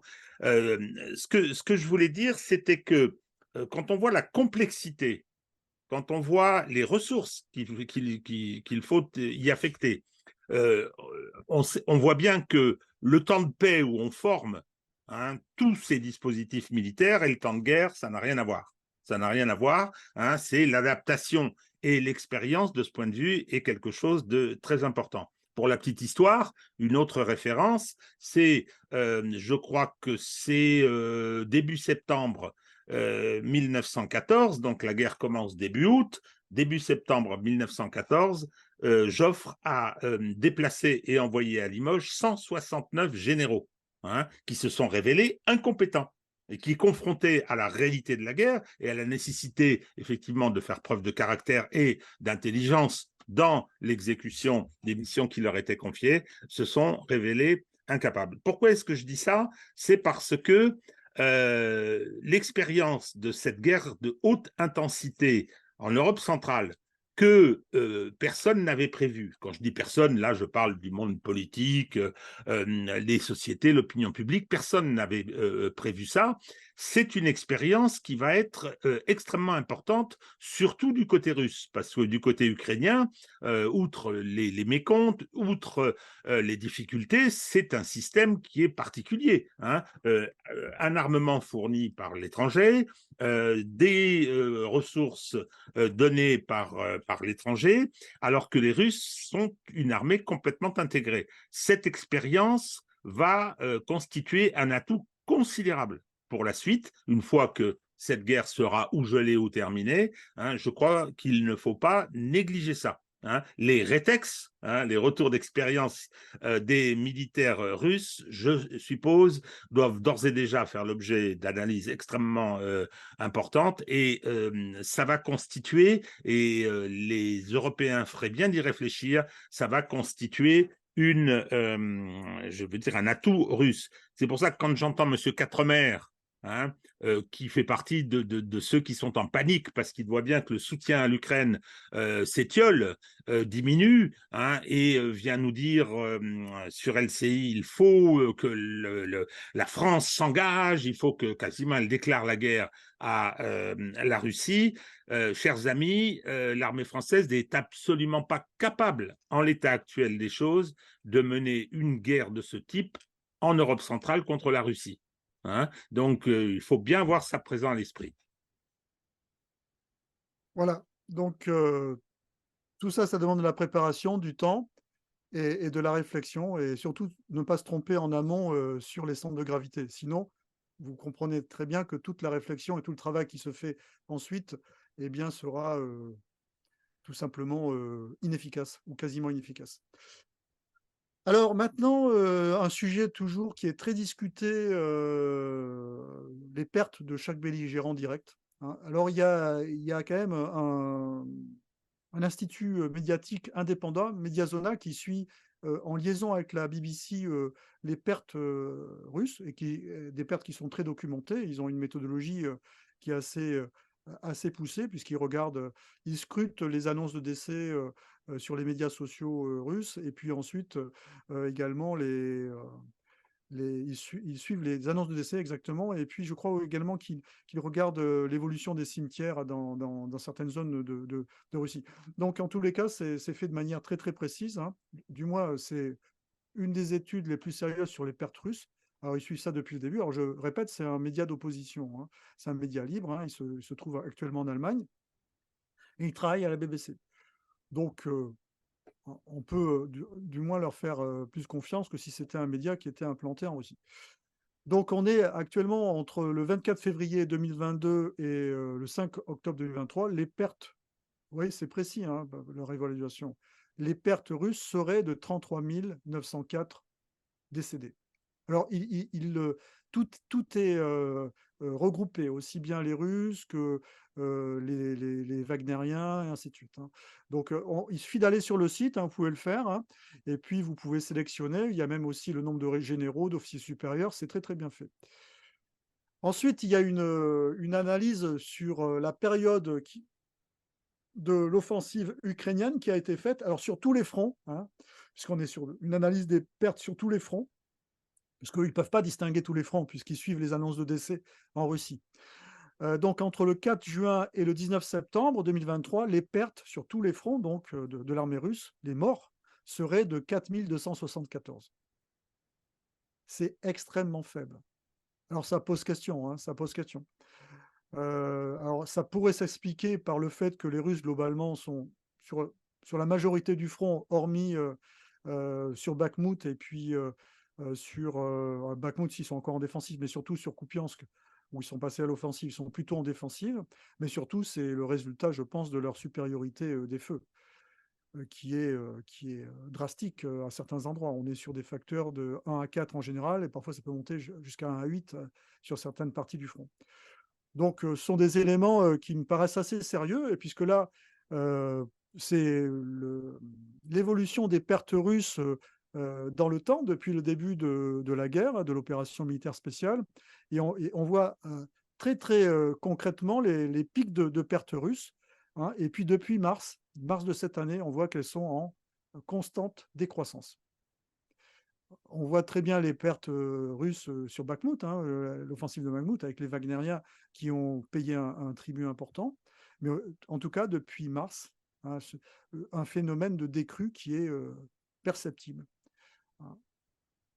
Alors, je voudrais ajouter deux choses, deux informations. Il y a des correspondants de guerre russes qui sont sur le terrain. Alors bon, ils font des rapports, des gens qui sont considérés comme fiables, qui sont respectés et qui parlent de cette faiblesse des pertes russes, en indiquant qu'ils n'ont pas le droit, bien évidemment, de communiquer le moindre chiffre, mais en général, c'est considéré comme une information relativement fiable. Et puis, il y a les dissidents américains, hein, les McGregor, les Ritter, chacun avec ses limites, chacun avec ses qualités, mais beaucoup qui ont des informations. McGregor a des liens avec le Pentagone, Larry Johnson a des liens avec la CIA, c'est évident, puisque c'est un ancien de la CIA, qui valide ces chiffres, qui les valide, donc on doit s'approcher, je sais que ça doit heurter Xavier Titelman, qui lui les inverse, les chiffres, hein, c'est pas compliqué, hein, les chiffres des pertes ukrainiennes, il dit que ce sont les chiffres des pertes russes, et réciproquement. Donc, ça donne une certaine fiabilité au-delà de la méthode de Medusa, hein, qui est à Tübingen, en Allemagne, où j'ai habité il y a fort longtemps. Donc, voilà, ce déséquilibre est considérable. Il peut apparaître surprenant, et je pense qu'il jette un éclairage sombre sur la suite des opérations pour l'Ukraine. Oui, parce que là, on est vraiment sur les centres de gravité des belligérants. Alors, les effectifs, c'est pas vraiment un centre de gravité pour les Russes, mais ça en est un par effet de rebond, puisque un des centres de gravité des Russes au plan stratégique, c'est le soutien de la population à l'opération. Et si vous avez Et trop oui. de pertes, le soutien de la population à l'opération va tout simplement se dissoudre, hein. Et puis, euh, ça ne sera plus tenable par le pouvoir russe, même si c'est un pouvoir autoritaire, il a besoin quand même de l'assentiment de la population. Alors, maintenant, vous vous rappelez que souvent, on a remarqué, à travers d'ailleurs des vidéos qui sont passées sur LCI, l'âge avancé des soldats ukrainiens. Alors, je le remarquais, souvent je me suis fait toquer ou agresser sur Twitter, puisque je le remarquais, mais c'était juste un constat, hein. À partir du constat, et comme je voyais que le constat se répétait de vidéo en vidéo, je me suis amené à me poser des questions. Apparemment, je ne suis pas le seul à me poser des questions, puisque l'ex ministre de la Défense Ben Wallace, c'est une des premières remarques qu'il a faites au président Zelensky. et ce qui correspond tout à fait au centre de gravité que l'on a identifié avec la ressource humaine mobilisable et mobilisée. Et puisque cette ressource humaine mobilisée, mobilisable, eh bien, l'État ukrainien, la nation ukrainienne cherche à préserver ces jeunes générations, hein, qui elles-mêmes d'ailleurs, les jeunes générations cherchent aussi à se préserver, souvent en s'inscrivant dans les universités, de manière à éviter la mobilisation. Ça, c'est un autre sujet. Mais en tous les cas, ils envoient donc des hommes qui sont relativement âgés, hein, et la moyenne des soldats au front, la moyenne d'âge des soldats au front est supérieure à 40 ans. Vous vous rendez compte? C'est une moyenne d'âge. C'est-à-dire que vous allez retrouver, eh bien, une majorité de gens qui sont au-dessus de 40 ans, des gens qui auront 50 ans, voire des gens qui auront 60 ans. Et quand vous regardez en face, globalement, les vidéos justement des soldats russes, alors vous avez quelques exceptions avec les vidéos qui concernent des soldats des ex-républiques séparatistes, puisque là on est plutôt sur des armées populaires, entre guillemets. Mais les mobilisés, les recrutés, même d'ailleurs lorsqu'il y avait la percée sur Kiev et qu'il y a eu pas mal de prisonniers russes, hein, qui ont été faits par les Ukrainiens, c'était souvent des soldats qui étaient très très jeunes. Donc on est face à une armée presque qui est juvénile en face, en parlant de l'armée russe. Ah, je mets de côté quelques unités spéciales, comme je l'ai dit, Wagner ou les ex-Wagner, ou toutes ces unités, ces milices, hein, ces milices qui sont toujours agissantes, ex-milices, hein, qui ont été intégrées à l'armée russe. Alors, également une vidéo avec l'excellent Pierre Sergent, hein, l'homme qui nous a... Servant, Servant, oui, Servant. oui, Ah oui, Pierre Sergent, c'est un autre. oui, Pierre absolument. Servant. Pierre Pierre Servant. Servant, dit le Servant Garcia. Mais- Ah oui, très bien. Qui a, il parle très bien, cet homme, hein, il parle très Ah bien, oui, ah oui. hein? Oui, c'est vrai, Sur- hein. Surtout le contenu de ce qu'il raconte. Oh là Non, là, mais par mon contre, Dieu. il parle très bien, avec beaucoup d'assurance, et puis là, il a un visage carré, et il présente bien. En tous les Il est le cas, biographe de Manstein. Hein, oui, je sais, ouais. il Ouais, a un peu oublié ce que Manstein faisait et laissait faire sur ses arrières dans la guerre à l'Est. Hein, ouais. c'est-à-dire que, en général, les Einsatzgruppen n'avaient pas à se plaindre de ce cher Manstein. Servant s'est bien gardé d'en parler. Ouais, bah, Neil Manstein, de toute façon, il a fait que traduire les mémoires de Manstein, hein. Il- Bon. Donc, bref, je passe. Bah, il a écrit un bouquin d'ailleurs dernièrement. Donc, j'en reviens à Pierre Servant. Bon, à l'issue de la traversée rétrograde du Dniepr par les Russes, il avait assuré sur le plateau de LCI, de sources sûres, que 20 000 Russes étaient restés coincés sur la rive ouest. On les cherche toujours. Je passe de sources sûres, hein. Avec armes et matériel aussi. Hein. Ah oui, bien sûr. Non, mais là, c'était la fin de la guerre, hein, là. 20 000 Russes de l'autre côté, la guerre était terminée, de toute manière. Surtout avec l'état des effectifs des Russes à l'époque. Et c'était pas n'importe quelle troupe, c'était avant tout des troupes parachutistes. Bon, je ferme la parenthèse. Moi, donc, il y avait encore une vidéo de soldats russes qui se plaignaient parce que, je sais pas, ils avaient mal dormi, ou enfin les trucs habituels que l'on voit, hein, sur Telegram, hein, de part et d'autre. Mais moi, j'en arrive vraiment à m'interroger sur l'utilisation des Russes pour intoxiquer leur adversaire avec ces vidéos.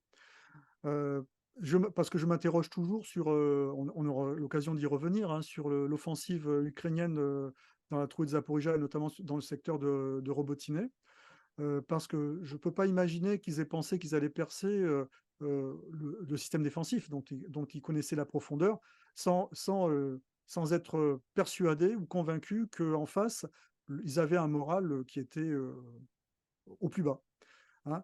Et là, dans ce cas-là, si c'est le cas, si on est face à une intoxication, on est vraiment face à un piège, hein, très typiquement un piège tactique, hein, avec, eh bien, ça se rapproche, ça peut se rapprocher d'une certaine manière de la bataille de Koursk, même si c'est une situation inversée, puisque Koursk, c'était un saillant qui était en faveur des Russes. Là, on est plutôt sur un saillant qui est en faveur des Ukrainiens. J'espère que je ne raconte pas de conneries là, parce que parfois j'ai la mémoire qui flanche. Attends. Qu'est-ce que tu dis en faveur? Je C'est-à-dire que disais que le saillant de Koursk, c'était un saillant qui était en faveur des Russes. Oui, c'est ça. Ouais. alors, je sais Euh, pas, moi, je sais pas qu'est-ce qui est en faveur ou en défaveur en matière de euh, saillant. C'est-à-dire que oui, c'était une oui, avancée oui, russe, oui, c'est ça, soviétique voilà, c'est dans ça. le. Donc, Voilà. les Allemands ont fait une pince Oui, sur voilà, c'est les ça. deux bases du saillant. Voilà. Donc on est face à une situation entre guillemets, c'est ça, inversée, c'est que inversée oui et non, c'est que le saillant là actuellement est ukrainien, dont la difficulté du saillant, c'est bien sûr de l'élargir. Autour, on a des défenses qui sont comparables, ou alors on va dire sur le front défensif, qui sont comparables à celles de Koursk, et avec une éventualité fermeture du saillant par les Russes si jamais ils passaient en phase de contre-attaque. Donc on ferme la parenthèse, on revient au centre de gravité des belligérants, et ce centre de gravité des belligérants, et notamment des Ukrainiens, est lié bien sûr à la volonté de se battre, donc à l'acceptation sociétale des pertes et de la situation de guerre totale dans laquelle se trouve la nation ukrainienne. Alors il y a des statistiques qui ont été sorties sur l'état de la démographie ukrainienne. Alors, une qui est sortie, qui a beaucoup été commentée sur les réseaux sociaux et sur les médias, c'est cette annonce de 23 millions d'habitants. Je trouvais ça quand même extrêmement faible, hein. Donc, apparemment, c'était une manipulation d'informations. Ensuite, quand on regarde les statistiques de la population ukrainienne en termes de décroissance, on est sur environ 40 millions d'habitants. Et les chiffres officiels considèrent qu'il y a 37 millions d'habitants. Ne pas oublier qu'il y a énormément d'Ukrainiens, bien sûr, qui ont quitté le territoire, et notamment 5,7 millions de réfugiés qui ont quitté l'Ukraine euh, pour aller se réfugier en Russie. Donc ça, d'une certaine manière, ça devrait amener des réflexions sur la notion de guerre civile qui est sous-jacente à ce conflit.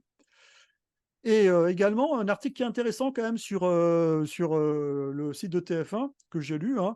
Et donc, on est sur une fourchette d'environ 28 à 34 millions de personnes, hein, d'après l'Institut ukrainien de démographie. Bon, c'est quand même une fourchette qui, par rapport à la population initiale, qui était dans les 40 millions, est quand même très, très en deçà. Donc vraiment un centre de gravité ukrainien démographique et de la ressource mobilisable qui est très fragilisé. Concernant l'aide occidentale, alors les Occidentaux ont la capacité à dégager des finances, mais ont une difficulté, c'est transformer ces finances en matériel et en munitions. Pourquoi? Parce que les complexes militaro-industriels qui s'affrontent de part et d'autre sont totalement différents. Côté russe, c'est un complexe militaro-industriel étatique qui est en relation également avec une banque étatique, la Banque de Russie, et qui en fait est dans une perspective de service vis-à-vis de l'État russe, avec des capacités de résilience qui sont assez développées parce qu'ils ne sont pas dans un contexte de profit ou de marge, hein. Le but, c'est qu'ils soient capables de faire face à une situation de guerre. Donc, ils ont des stocks, ils ont des chaînes dormantes, donc ils arrivent très rapidement à passer sur un autre format de production entre le temps de paix et le temps de guerre. Côté occidental, c'est plus compliqué puisqu'il y a des sociétés privées, des grands groupes parfois, mais des sociétés privées, et qui, ben, évidemment, si elles veulent s'il faut qu'elles produisent plus, il faut qu'elles investissent et qu'elles aient une assurance sur la rentabilité des investissements que ces sociétés vont faire. Donc, une difficulté pour les Occidentaux qui cherchent à rattraper leur retard de production avec le complexe militaro-industriel russe, mais ça va être difficile, hein, puisqu'on est sur des écarts qui sont importants, de l'ordre de 1 à 7. Hein, et sur les productions de nombre d'obus, c'est énorme en fait, puisque les Russes ils produisaient 1 million d'obus, alors d'obus, munitions d'artillerie en tout genre, et ils sont passés sur 2 millions là. Donc c'est incroyable en termes de capacité de production. Mais c'est à remettre en relation bien sûr avec la consommation qu'eux ils font. Voilà, donc les stocks d'armes britanniques destinés à l'Ukraine sont taris. Donc c'est le commandant des forces britanniques qui l'a annoncé.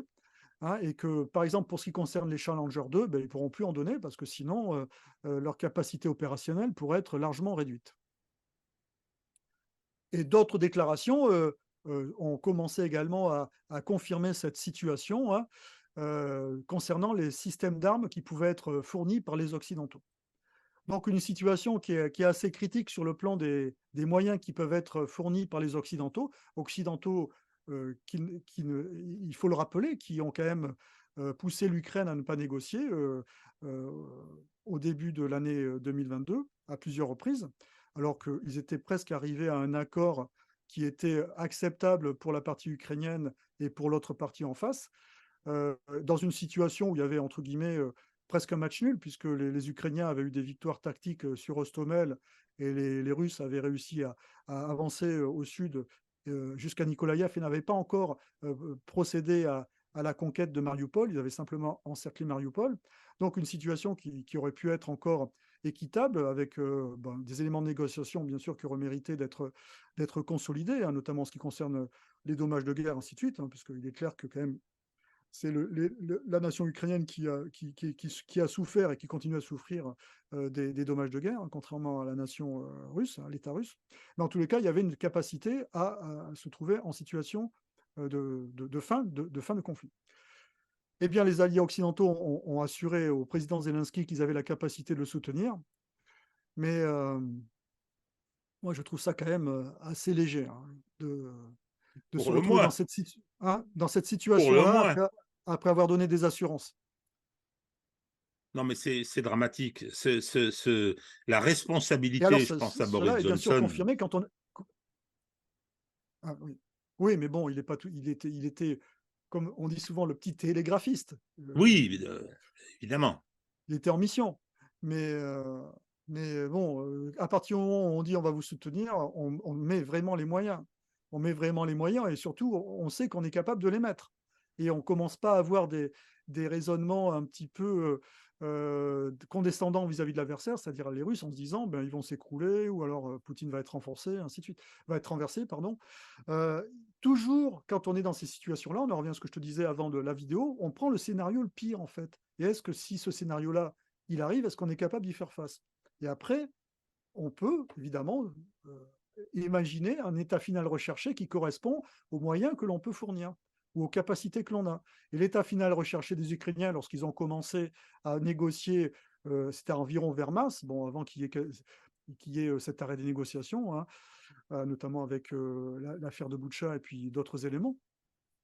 Il y avait, mais les négociations ont quand même continué quand même après l'affaire de Boutcha.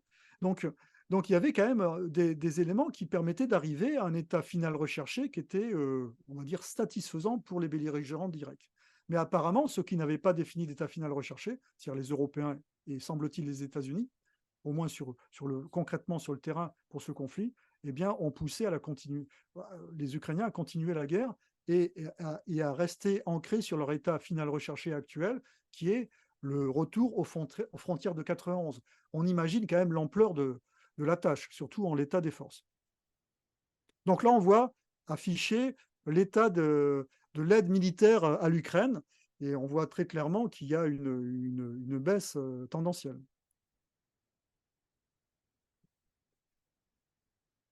Donc, les soubresauts politiques aux États-Unis, bien sûr, vont avoir des conséquences très probables sur l'aide militaire fournie à l'Ukraine. Et encore une analyse hein, sur les pertes des moyens occidentaux, donc des moyens qui ont été comptés et qui sont comptés, même si ce sont des moyens qui sont d'une technologie que certains considèrent supérieure à celle des Russes. Encore, ça mériterait d'être analysé parce que si c'est technologique et que c'est pas rustique et que ça tombe souvent en panne, sur le plan de l'efficacité ou du moins de l'efficience sur le terrain, c'est assez faible. En tout cas, les pertes en chars Léopard fournis seraient de 30%, d'après le colonel Marcus Reisner de l'école de guerre autrichienne. C'est un très très bon analyste du conflit. Alors souvent je regarde ces vidéos qui sont traduites en anglais. Il y a certaines malheureusement qui sont en allemand et je ne comprends pas l'allemand, mais celles qui sont traduites en anglais sont vraiment très très intéressantes. Et depuis le début du conflit justement, il a une analyse factuelle et rationnelle de ce qui se passe. Alors, le front maritime, comme je l'ai dit, c'est sur ce front-là que les Ukrainiens ont la capacité à agresser le centre de gravité russe, qui est la péninsule de Crimée, et accessoirement leur capacité, l'autre centre de gravité, à maîtriser la mer Noire. Donc, un effort prononcé des Ukrainiens dans ce domaine, au moyen de trois actions, des actions aériennes via des drones aériens et via les missiles de croisière à longue portée qui ont été fournis par les Occidentaux, mais également des missiles Neptune, parce qu'ils ont des missiles Neptune qui peuvent frapper, qui ont été modifiés pour frapper à la Terre, des actions commando essentiellement sur le cap, j'ai oublié le nom du cap, là, qui se trouve la pointe qui se trouve à l'ouest de la Crimée, et bien sûr l'utilisation des drones navals qui ont des portées entre 400 et 800 km. Donc, dans ces opérations commando, les Ukrainiens utilisent les anciennes installations pétrolières, plateformes qui se trouvent en mer Noire. D'ailleurs, je suis étonné d'ailleurs que les Russes n'aient pas cherché à les neutraliser. Je pense qu'il y a un problème environnemental derrière. Peut-être, oui, je pense que c'est surtout ça. Concernant les effectifs de la mer Noire, alors, bon, sur les plateaux, la flotte de la mer Noire, elle est coulée, hein, sur les plateaux. Non, il faut rester sérieux. Il y a le croiseur Moskova qui a été coulé, donc quand même une belle opération des Ukrainiens au large de l'île aux serpents en 2022.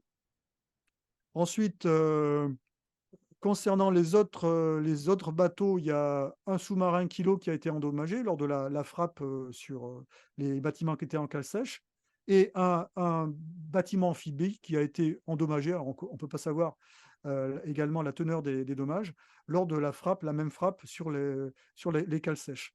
Et le bateau amphibie de la classe Ropucha qui avait été attaqué par un drone naval, il a été réparé puisqu'on l'a vu dernièrement, photo à l'appui, dans le port de Sébastopol. Donc, une flotte de la mer Noire qui, certes, a commencé à faire un transfert sur d'autres ports pour se protéger, ce qui est logique, hein, au regard des attaques et de la pression ukrainienne, mais qui a encore des capacités d'attaque, hein, vis-à-vis de la Terre, puisqu'il y a de nombreux bateaux, notamment les sous-marins et les frégates, qui lancent des missiles de croisière sur les cibles ukrainiennes qui se trouvent notamment sur les ports en bordure de mer Noire.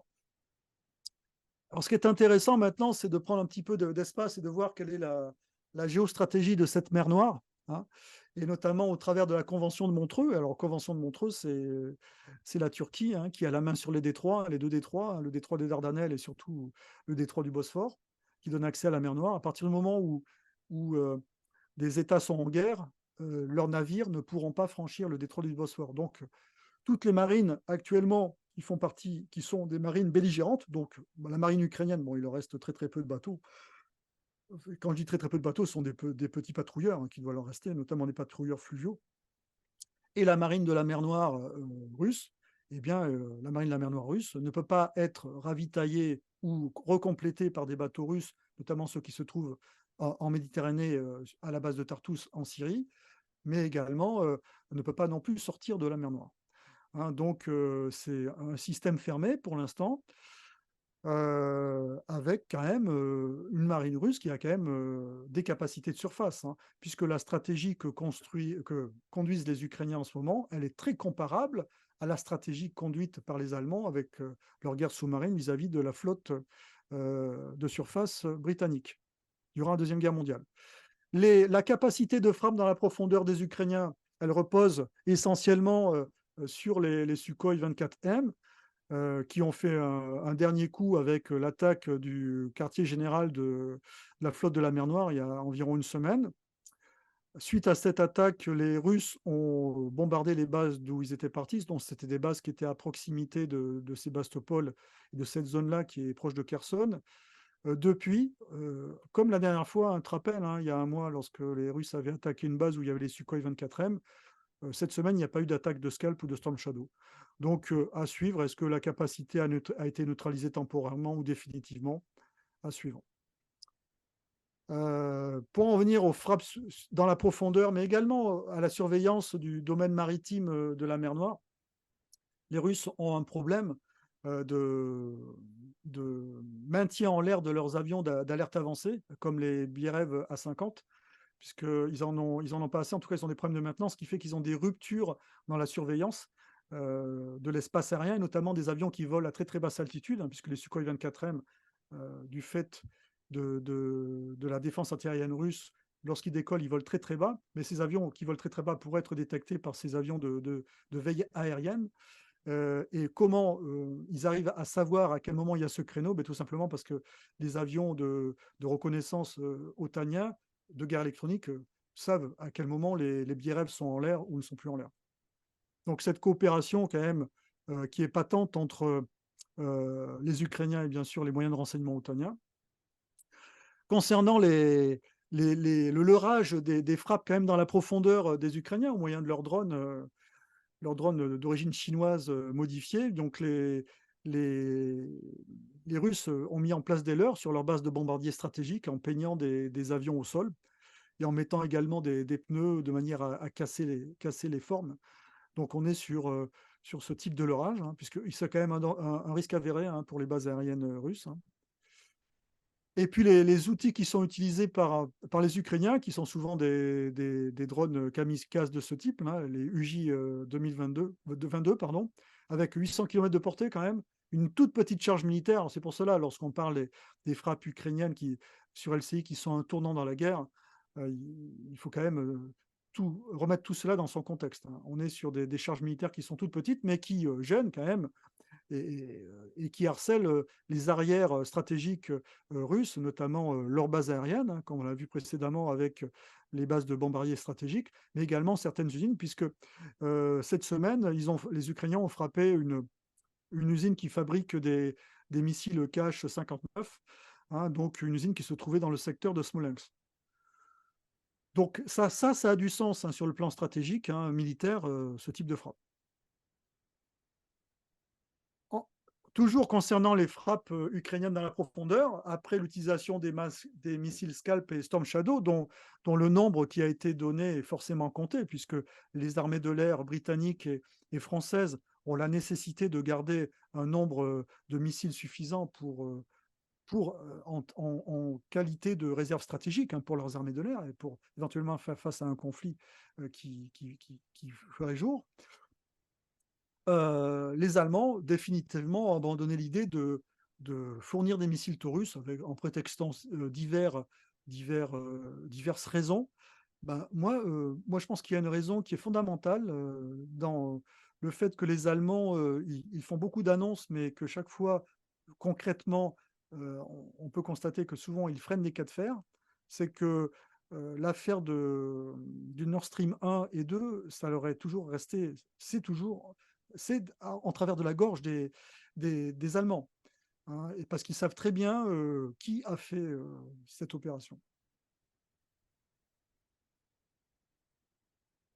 Concernant la situation du front, je vous conseille de regarder les cartes synthèse de l'état-major des armées et du ministère des armées français, hein. C'est synthétique, c'est laconique, mais c'est révélateur. Donc pour eux, une situation figée, ce qui est le cas, hein, sur le front terrestre.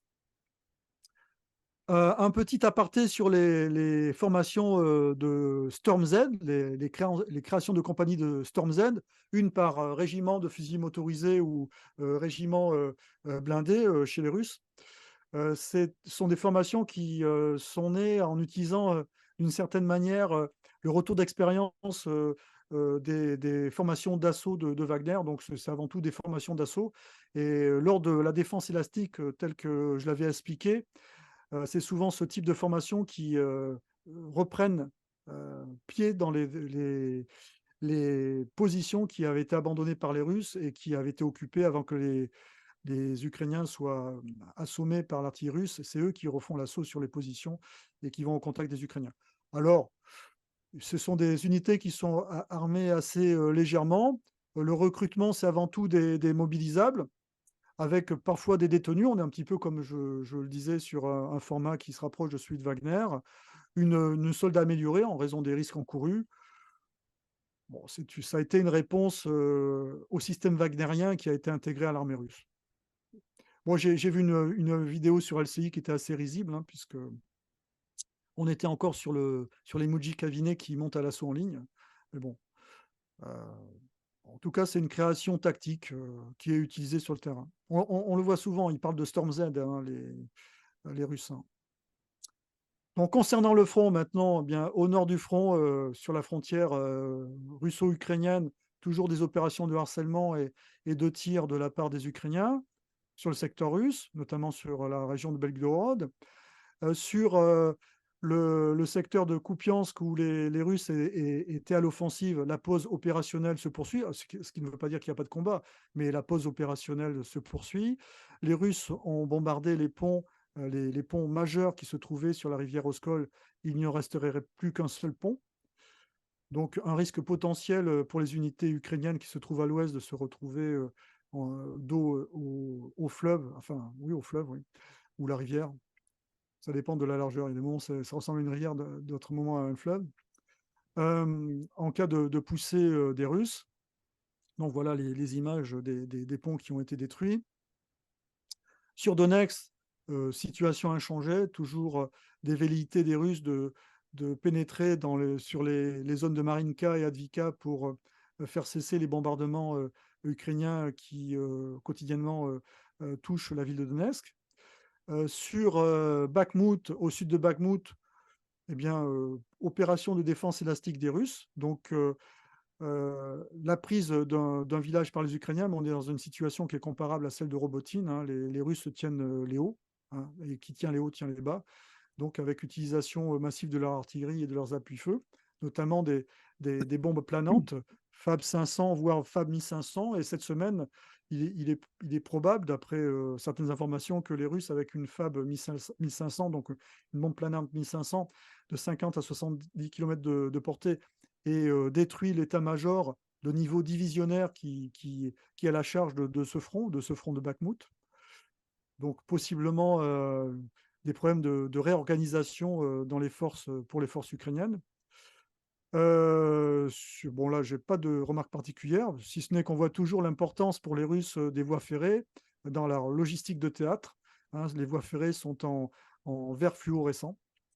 Ils seraient en train de construire d'ailleurs de nouvelles voies ferrées, hein, pour notamment alimenter le front de Donetsk. La trouée de Zaporizhzhia, donc une situation quand même qui est difficile, notamment sur le secteur de Robotine, hein, puisque sur les plateaux, tout le monde parle de percée, mais voilà la situation entre le 18 septembre et le 1er octobre. Donc une situation qu'on peut considérer quasiment comme figée, même si les Ukrainiens cherchent à élargir bien sûr le saillant. Donc globalement, les unités qui sont en position côté ukrainien sur ce saillant, alors ces unités-là ont été largement amenuisées, hein, par les combats. Hein. Alors je ne connais pas le niveau de perte de ces unités, mais il y a des éléments qui ressortent, qui sont quand même assez dramatiques. C'était la petite vidéo pour réveiller l'assistance. Donc voilà, globalement, les Ukrainiens cherchent à élargir le saillant en cherchant à pousser vers Verbové et Robotine. Comme vous voyez, les Russes tiennent les parties hautes du terrain. Les parties hautes du terrain, elles sont visibles avec le rouge, hein, qui ressort sur le terrain. Et surtout, la direction de Tokmak là, fait l'objet, de la part des Russes, d'une défense qui est très renforcée. Donc, ils barrent sur Tokmak, et puis les Ukrainiens cherchent à élargir, eux, le saillant de Rabotine, avec une très très forte concentration de troupes à l'intérieur de ce saillant. Donc, voilà. Alors, sur la centrale d'Energodar, toujours quelques petites gesticulations. Hein, moi, j'ai toujours un questionnement sur cet objectif potentiel stratégique de la part des Ukrainiens. On verra. Sur le front de Kherson, des mouvements de troupes et des concentrations de forces sur la rive ouest du Dniepr de la part des Ukrainiens, avec peut-être des velléités de franchissement avec une opération coordonnée du niveau de la brigade. À suivre. En tout cas, les Russes frappent énormément en ce moment de l'autre côté de la coupure, hein, de l'autre côté du Dniepr, avec l'artillerie et puis l'aviation, les bombes planantes dont j'ai parlé. Donc voilà la situation. Et maintenant, notre petit quart d'heure information. Je mis quid de la désinformation, mais on est surtout sur l'information. Donc j'en ai parlé. Hein, Donc là, c'est la défaite des Russes hein, sur LCI. Les Russes sont en train de fuir Sébastopol. Tout est dans les bandeaux quand même. Hein. Moi, ce qui est marrant avec la propagande, c'est qu'en général, d'un côté ou de l'autre, c'est l'exagération. Et ensuite, la terminologie et la sémantique. Hein. Alors que bon, ce qu'ils font, c'est un transfert et un retrait partiel. Hein. En fait, ils repositionnent des bâtiments. Hein. Ce qui me paraît cohérent hein, quand on est en difficulté et qu'on commence à avoir des attaques, ben, on ne va pas rester sur place, alors que de toute manière, à partir des autres ports, notamment de Novorossiysk, qui pourront assurer la mission qui est dévolue à la flotte, puisque la mission de la flotte, c'est essentiellement, un, les frappes à la terre avec les missiles de croisière, deux, de la patrouille. Alors c'est là où ils ont un petit problème pour éviter qu'il y ait des couloirs, on va dire, de circonstances ouverts par les Ukrainiens et protégés par les Ukrainiens pour permettre l'exportation de bateaux, de navires contenant des céréales, transportant des céréales. Et trois, protéger également le gazoduc Turkstream qui se trouve, dans cette, pas loin dont le débouché se trouve pas loin du détroit du Bosphore. Donc voilà les trois missions. Hein. Donc sur celle du contrôle du blocus, évidemment, ils sont un petit peu mis en difficulté, mais bon, les deux autres, notamment celle des frappes à la terre, ils continuent. Donc c'est une affaire à suivre, hein. Mais la flotte de la mer Noire a perdu depuis le début un bateau, c'est le croiseur amiral, le Moskova. Alors, donc là, toujours notre excellent... Retour sur le servant Garcia. voilà, parce que les Russes, les Russes, ils ont 35 000 morts et les Ukrainiens 200 000 morts. Voilà. Voilà les données par l'excellent Pierre Servant. Alors, cet ambassadeur, il est excellent, je trouve, chaque fois que je le vois intervenir sur LCI, depuis le début. Hein, donc, c'est l'ex-ambassadeur en Chine. Alors là, on est vraiment sur des propos qui manquent de sagesse. Hein, si on compare à ceux de Gérard Haro. J'aime bien écouter Gérard Haro. D'abord parce qu'il connaît bien les États-Unis, et puis il est toujours rationnel et mesuré. Puis il évite de basculer dans le grotesque avec de la russophobie primaire. Et puis surtout, l'intervention de cet excellent colonel de l'école du génie, encore une fois sur LCI. Alors la première fois, je l'avais vu sur une vidéo de Xavier Titelman, d'ailleurs que je conseille. Hein. Elle est très très bien cette vidéo. Il faut dire quand c'est bien. Et Ah oui, enfin bon. Dans comment ça? ce que dit Perrier, mais quant à ce que dit Titelman, ça c'est tout à fait autre Non, chose. mais ce qui est important, c'est l'invité, puisqu'il a une Mais bien compétence. sûr, bien sûr. Il a une compétence avérée et il était très intéressant, même s'il y avait encore des questions qui étaient un petit peu orientées de la part du plateau. Mais justement, il a très très bien expliqué ce qui se passait. Oui, bon, c'est un professionnel du génie, hein, donc de l'aménagement du terrain, de la mise en place de secteurs défensifs. Donc c'était très très intéressant. Donc si vous la trouvez en replay sur LCI, je vous conseille de la regarder. Voilà, j'en ai terminé. On a eu quelques Alors, petits incidents techniques. je voudrais faire une petite observation finale sur une réflexion que je me fais aujourd'hui. Il faudrait que je travaille là-dessus, sur cette donnée. C'est que, euh, bon, ce qu'on voit, c'est un affrontement Russie, avec peut-être quelques aides chinoises ou nord-coréennes. Hein, bon.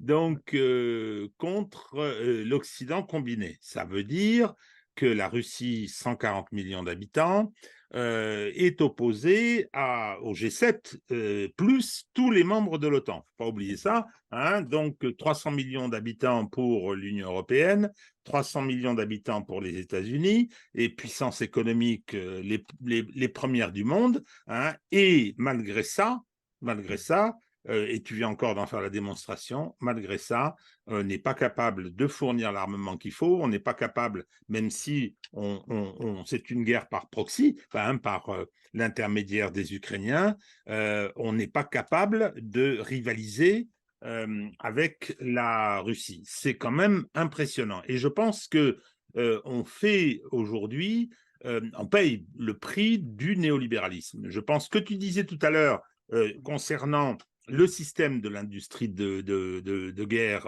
russe et les systèmes occidentaux, c'est-à-dire que le néolibéralisme, avec la survalorisation de la finance, avec un rôle de l'État amoindri, qui n'est plus le maître des horloges, avec un système d'appel au capital, et qui sont en général des mastodontes dont le seul objectif, y compris dans l'élaboration des besoins, avec une connivence totale entre ces mastodontes et le Pentagone pour les États-Unis, c'est moins le cas chez nous, mais nous, on a une petite armée. Donc, ce néolibéralisme, il est en train de montrer ses limites, c'est-à-dire que les ambitions que s'attribue l'Occident, les États-Unis en particulier, mais on l'a vu au moment de la réunion du G7 à Hiroshima, eh bien, cet Occident n'en a plus les moyens. Il n'en a plus les moyens, et c'est ce néolibéralisme qui est en échec. Donc, c'est pour ça que quand c'est pas que j'aurai le temps, mais quand j'aurai l'énergie, je vais faire quelque chose autour du néolibéralisme dans le couloir de la mort. C'est l'analyse d'Emmanuel Todd, qui n'est pas un économiste, mais un sociologue, mais c'est son analyse et je pense qu'elle est très pertinente. C'est également l'analyse de Jacques Sapir, qui lui est un économiste. Et Oui. je pense qu'on peut également s'interroger en situation d'adversité sur la capacité de ces régimes autoritaires à avoir des visions dans la durée, paradoxalement, à des régimes démocratiques qui sont sans arrêt en train en fait, de changer de vision, parfois de changer de majorité. On le voit avec, alors je change de sujet, on le voit avec la vision stratégique des Chinois avec leur route de la soie. Ça ne peut que concevoir que lorsque tu as un pouvoir politique qui est installé et qui en fait sait qu'il ne, globalement, il ne changera pas. Tu vois, tu as cette espèce de Alors, continuité aussi. c'est pas qu'il ne changera pas, mais c'est qu'il a des modes de fonctionnement différents. C'est ce qu'explique Laurent Michelon, que j'ai donc interviewé dans une vidéo qui a été Ouais. publiée il y a 2 jours. Oui, oui, oui, il y a de l'autoritarisme, mais surtout la place de l'État n'est pas la même, Mm. du tout. Donc l'État néolibéral, c'est une réflexion qu'il va falloir qu'on ait. Ouais. Qu'est-ce que l'État néolibéral? Il est là pour permettre le fonctionnement Ouais. d'une économie financiarisée, d'une économie désindustrialisée, parce que les critères ne sont plus les mêmes. Alors les Américains, ils en reviennent là, ils se disent Ouais. Ouais. il faut qu'on réinstalle, c'est ce qui se Ouais. passe avec les puces et Ouais. Taïwan, mais ce sont les limites Mais de ce système, mais plus grave, parce que y compris ces États démocratiques, ils ont sur le plan formel des modes de fonctionnement, mais qui sont terriblement dégradés. Quand on voit ce qui se passe aux États-Unis, par mm, exemple, moi, je n'ai pas de sympathie particulière pour Donald Trump, le mm, cocktail Molotov politique, mais la façon dont il est l'objet d'une stratégie de dévoiement total de l'appareil judiciaire, pendant que le même appareil judiciaire protège Biden, ça me rappelle des souvenirs, puisque c'est l'objet de mon bouquin en ce qui mm. concerne la France. Mais oui, cette démocratie représentative est terriblement dégradée. Donc, ça n'arrange pas la situation de notre Occident combiné. Mais Voilà. Bon, eh bien, ah, écoute, pour oui, vas-y. résumer, c'est la place de l'État. Est-ce que c'est un État fort ou est-ce que c'est un État faible? Et on voit que la dynamique néolibérale affaiblit les États. Ben, c'est-à-dire qu'on attribue à l'État des fonctions qui sont différentes de celles qu'il assumait. Par exemple, on a parlé d'État-providence. L'État-providence, non, c'était un outil de domination, mais de représentation avec une double nature, et qui était le lieu d'élaboration des compromis entre les classes sociales, etc. Donc c'est fini. Il est là que pour permettre la financiarisation de l'économie, et la constitution, ben, c'est pas formulé comme ça, la Mm. constitution de monopole, de transnationales, avec des pouvoirs tout à fait considérables, générant une richesse par le haut tout à fait colossale, et sans rationalité. Quand on voit les fortunes que je sais plus, j'ai plus les noms qui me reviennent sur les gens des GAFAM, ils ont des PIB qui sont supérieurs à ceux que pays membres de l'Union européenne. Hein. La Grèce, par exemple, pour ne prendre que cet exemple, hein, je ne parle pas des pays baltes qui sont tout petits. Hein. Non, non, je crois qu'on est à un tournant historique. Et concernant le rôle de l'État, c'est ce que disait Poutine lorsqu'il a reçu Xi dans ce fameux voyage qui est un événement historique très important. Il disait, moi, j'admire ce que l'État chinois fait dans le domaine économique. Et oui, parce que c'est un système. Parce que une des raisons pour lesquelles on nous diabolise la Chine, c'est que la Chine, entre autres, fait la démonstration que ça marche. Alors, elle a des difficultés économiques aujourd'hui, c'est-à-dire qu'au lieu d'avoir 8% de croissance, elle en a que 4. Ah, c'est affreux, c'est horrible, alors que nous, on est en récession. Donc, le problème, c'est que ce système, avec ce rôle de l'État, ce système fonctionne. Ce système fonctionne et la Chine en est une démonstration et la Russie aimerait bien faire la même chose, semble-t-il. Enfin, bon, de toute façon, Voilà. l'histoire continue. Hein. Merci encore, Hervé, de ce travail hein, qui est extrêmement précieux. Et puis, on vous dit la semaine prochaine. Et pour poursuivre nos émissions, il y a les émissions sur le monde qui change, que je vais continuer. On va parler de la Russie. Hein. J'ai du mal à trouver des interlocuteurs. Ah Moi, oui? j'ai du mal. J'avais quelques contacts. J'espérais, à un moment, j'ai espéré Tolstoï. J'ai pas Ah de ouais. réponse.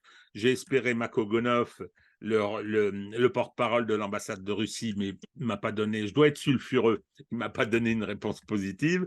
Et puis j'en ai d'autres dont je ne veux pas parler maintenant. Hein. Et puis il y a aussi l'océan Indien avec l'Inde, qui est le premier, enfin en termes de population, le premier pays du monde et qui est une grosse puissance industrielle Bien sûr. euh, très importante dans le concert des nations aujourd'hui. Voilà. Très bien. Bon, eh bien écoutez, à Bon. très bientôt.